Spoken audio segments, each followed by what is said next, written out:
Okay, I've got a little video here for you that may seem silly, but I'm going to make an important point.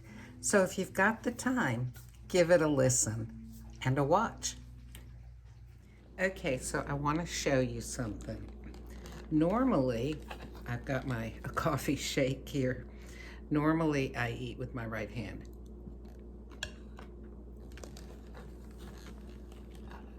Now, my right hand, my wrist and shoulder have been bothering me. So I thought I would take the stress off and eat with my left hand.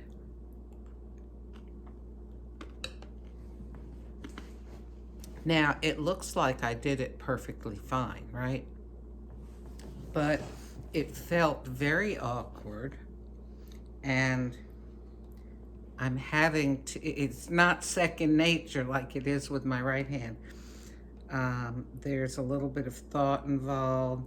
I just feel awkward holding the spoon. I don't know if I could do it with my eyes closed. Wait, let me get some here. Okay, I can, but I can definitely do it with my right hand with my eyes closed, okay? Because I'm accustomed to that. Okay, so look, I understand the process of scooping it up using my left hand. And by the way, I'm not sure, but in this video it might have things reversed. I don't know, but anyway, this is my left hand in real life. So I understand how to scoop it up. I know where my mouth is. I know how to get the spoon in there. But sometimes understanding something is not enough. You have to practice in order for it to become easy to do and not awkward, in order for it to become second nature and just part of your activities. So that's what I wanted to talk to you about, okay? You know, when you have to practice something, it can be frustrating. I mean, I love this shake. It tastes so good to me, but I really don't want to have to do it with my left hand because it's just hard. It's hard. It's unfamiliar. It doesn't feel right. It doesn't feel right. So what does this have to do with being healthy? Okay, this actually does relate, and I'll tell you how. In order to have healthy habits in your life, there's the word habits, you have to practice. Nothing becomes a habit unless it's practiced, right? And when something is new, unfamiliar, it will seem awkward. It will not feel right. And it will not be what you prefer to do. But that's where you've got to make a little leap, sort of a little leap of faith, and say, all right, I know that if I keep doing this, eventually I will become accustomed to it and it won't feel wrong or awkward anymore.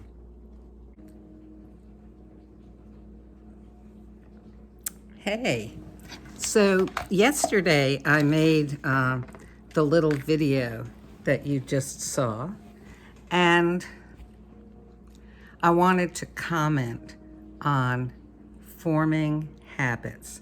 I just was watching a little video that the World Health Organization made about quitting smoking. And basically their comment was, first you have to want to quit, then you have to make a plan, okay? So your goal is to quit. You're going to make a plan on how you're going to do that. Now, how are you going to make that plan? You know, a plan is not something like, oh, I'm just going to have 9 cigarettes a day instead of 10. You know, how are you going to only have 9? How will you handle it? What is it that motivates you to want to smoke so that you can deal with cutting back just one? Why? Do you have a really strong reason why? Like, for example, with smoking, they said that you can develop a really severe case of COVID-19 if you're a smoker. So, you know, that might be motivation for someone. A lot of other people might say, well, maybe I won't get it, you know? But some people, like me, I would probably, now I'm not a smoker, but I would think about, okay, what would happen if I got it? You know, what are the possibilities? And if I'm at risk, you know, more so for, say, respiratory things, do I want to have trouble breathing? Do I want to maybe be on a ventilator? I hate when people fool with trying to put things down my throat. You know, sometimes if you think about all of the little mechanics of why you want or don't want something, it becomes a lot more real. You know, it's easy to say, oh, I don't want to get that, but I might not. And then you think, okay, if I don't get it, fine, but if I do, what might I have to go through, and do I want to go through that? You know, and that adds a little bit of weight to the decision you would make. Well, I'm not talking about smoking right now, although, you know, it's better for your health if you don't smoke. But what I want to talk to you about is eating. Yes, because you don't have to smoke, but we all do have to eat, right? So in a lot of ways, it's a little bit harder, a lot harder to control our eating, especially if we've gotten into bad habits. And in our society, with the way commercialism is, and, you know, just the way things are marketed, where basically what's important is selling products and companies getting money and producing things as cheaply as they can and selling them for as much as they can, right? Especially when it comes to things like junk food, which unfortunately a small amount of junk food like candy or chips, even, I'm sorry to say, things like hot dogs and pizza and ice cream. I mean, yeah, you can have that, but just little bits, because even little bits are so packed full of calories made up of fat and sugar, a lot of carbohydrates, often a lot of sodium, things that are not good for you in large amounts. And very often they're low in protein. So, you know, instead you may be getting, let's say you're getting 1,500 calories a day.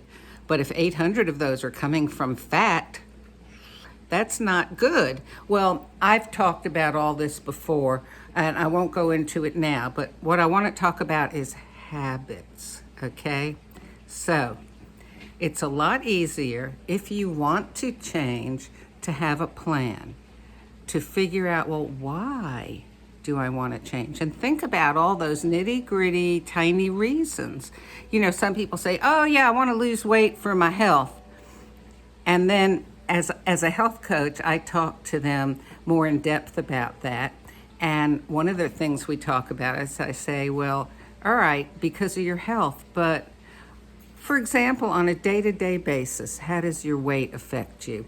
And eventually, they may awaken to the degree that they say, you know, I mean, my self-image kind of suffers because of my weight, and not really comfortable in my clothes. I would like to be able to do more, but, you know, I just don't have energy, and it's sort of hard to get around. Well, yeah, I get out of breath easily. It's hard to keep up with my kids or my grandkids. Or even at work, you know, I have slumps in the morning and in the afternoon, and I just don't feel comfortable, really. And also, my intimate relationship I mean, like, I never take my clothes off in front of my spouse. The lights have to be off. Anyway, when you get right down to it, there are a lot of nitty-gritty little reasons why it would really have a positive effect if you could take off weight and get healthier. To take things a little further, I'll talk with people and, eventually it might come out, well, yeah, diabetes runs in my family, and my doctor said that I'm borderline and I need to change, but it's just really hard. He gave me a diet, but it's just really hard to follow. Well, anyway, cutting to the chase here, diets work if you follow them. But very often, you're cutting down on the amount of nutrition you really need. You're not satisfied. You're hungry. You get grumpy. It's kind of hard to continue when everybody else around you is eating stuff that you'd like to be eating. That's where the program that I've used and that I've helped a lot of people use very successfully, that's where that comes in. Because first of all, you get a health coach. I mean, me. And I will help you to understand how the program works, encourage you in doing it, hold you accountable, okay? I mean, think about it. How many things in life have you started, but you didn't continue because there was nobody kind of checking up on you? But the things where somebody was checking up on you, where you had to show some results, there was a little bit of positive pressure there to get it done. So you have a health coach, somebody who's walked the same road, somebody who can empathize with you. And another thing you have is a healthy, like-minded community. So how I said it's hard to be eating your, celery and things like that when people around you are having pizza and donuts? Well, if the people around you, the people that you tended to surround yourself with most of the time, had the same goals as you and were eating the same kinds of things for a lot of the same reasons, you would feel much more inclined to kind of stick with things. And those people would help you, encourage you, commiserate with you when you kind of fell down, and help you to get back up, just help you to go on when things were hard, rather than saying, oh, well, that's enough, just, do what you want. Sometimes you need somebody to say, you can do it. Well, anyway, so my program offers you a lot of different things: a health coach, a like-minded community, and also education and foods to help you receive the proper nutrition so that you can actually be burning fat, losing weight, and not feeling hungry, but having a lot of energy. How about that? That's pretty amazing. It's not a diet, because what you're working on in the program is you are working on changing those habits that caused you to gain the weight in the first place. If you can change the habits, then you'll start living in a new way, right?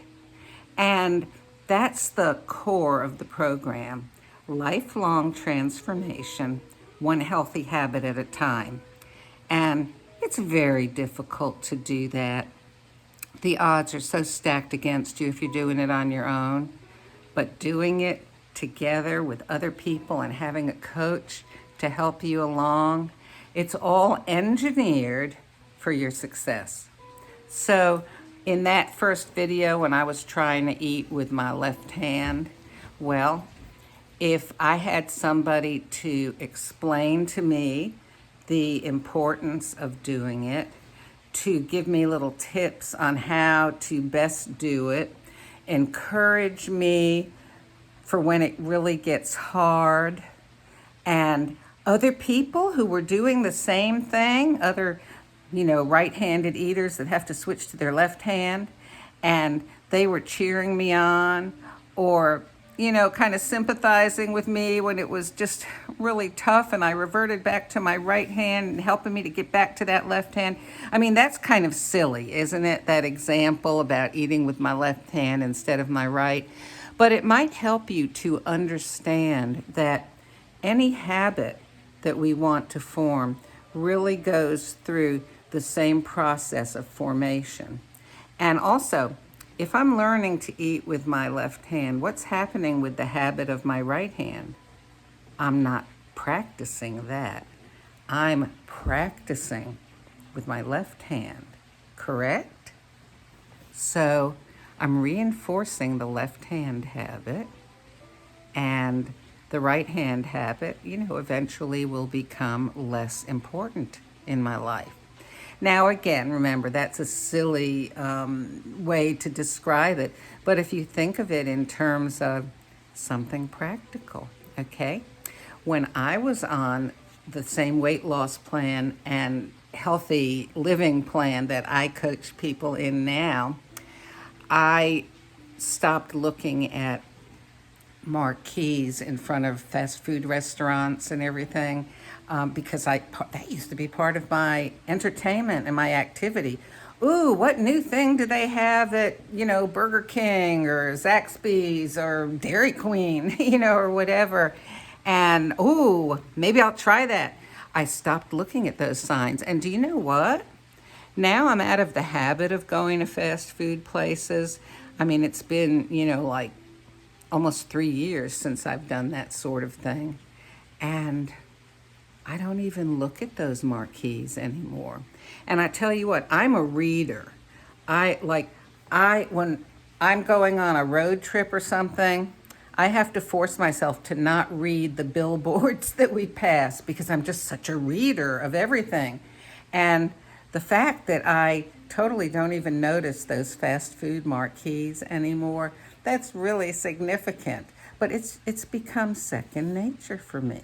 And that's what happens. The bad habit didn't get reinforcement. The good habit did. And now it's just become part of my life.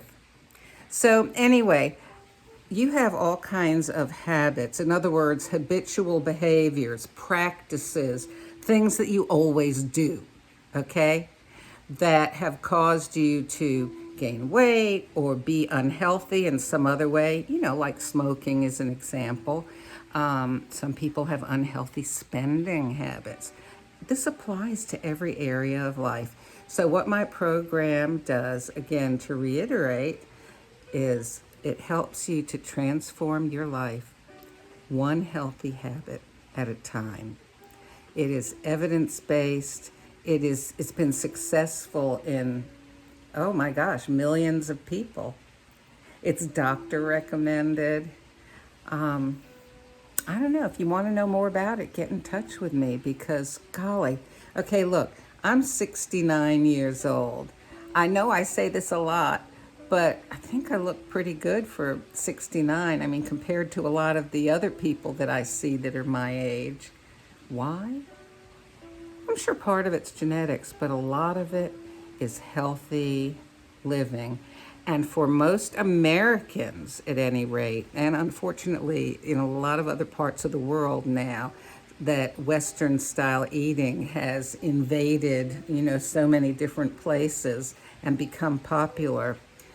For so many people, weight loss is the first step in a journey to better health. So I just wanted to tell you about that because I like to share things with you that I find are good. Okay, well, I hope you have a good day. It's pouring down rain here, so we'll just stay inside today. Oh, golly, I guess I need to work on my taxes.